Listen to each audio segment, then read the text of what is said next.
Every night at 9, Daniel sat outside room 312 at St. Luke's Children's Hospital.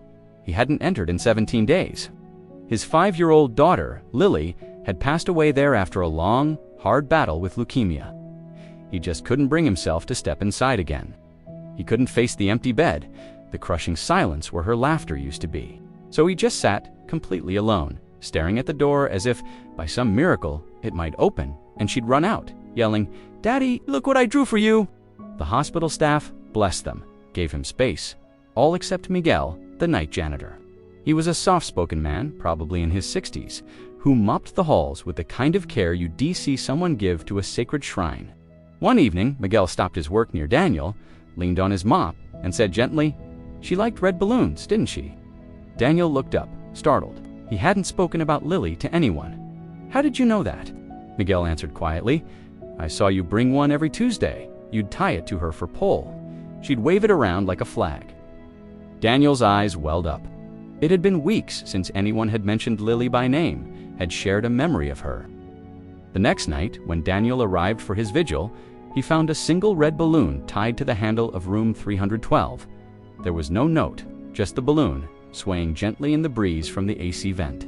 He reached out and touched it, tears finally falling freely down his face.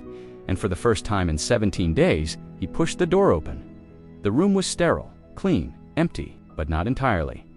On the windowsill sat a small, simple drawing. It was of a little girl with pigtails, holding a bright red balloon, standing right next to a man who looked just like Daniel. At the bottom, written in a child's careful handwriting, were the words, "Daddy and me, forever." His heart hammered in his chest.